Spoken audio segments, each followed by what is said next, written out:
രഘുവേട്ടനെയും മാറി മാറി വിളിച്ചു നോക്കി. രണ്ടുപേരുടെ ഫോണും സ്വിച്ച് ഓഫ് ആണ്. ഞാനിപ്പോ അനുചേച്ചിയെ വിളിച്ചായിരുന്നു. എന്നിട്ട് അച്ഛൻ പഞ്ചരത്നത്തിൽ തന്നെയുണ്ട്. അമ്പിളി ചേച്ചി ചീരിച്ചേച്ചി വിളിച്ചിരുന്നു. നാളെ അച്ഛനെ വിളിച്ചാൽ കിട്ടൂന്ന് പറഞ്ഞു. എന്താണ് ശരിക്കും സംഭവിച്ചതെന്ന് പറഞ്ഞു? അത് അവർക്കും അറിയില്ല. അച്ഛൻ വീട്ടിലുണ്ടെന്ന് പറഞ്ഞപ്പോ എല്ലാവർക്കും സമാധാനായി. ആ, നമ്മളും അത്രയും ആലോചിച്ചാ മതി. എന്തെങ്കിലും പ്രശ്നമുണ്ടെങ്കിൽ കുറച്ച് കഴിയുമ്പോ അറിയാലോ.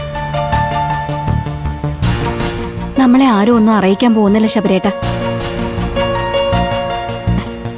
എല്ലാവരും എല്ലാം മൂടി വെക്കേയുള്ളൂ.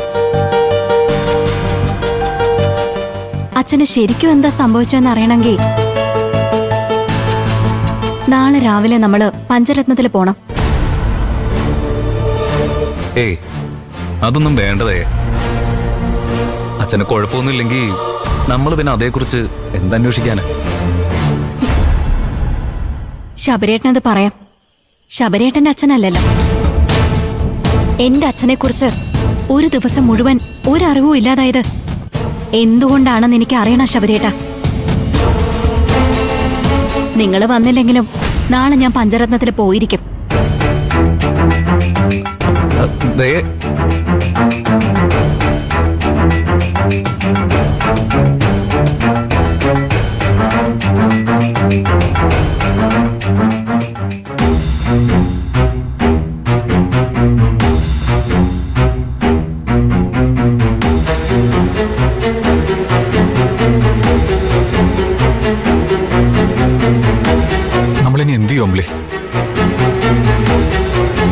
നമ്മളെ സത്യമായിട്ട് പറഞ്ഞ് കാല് പിടിച്ചാലല്ലാതെ അമ്മാവൻ എന്നെ നമ്മളോട് ക്ഷമിക്കും തോന്നില്ല.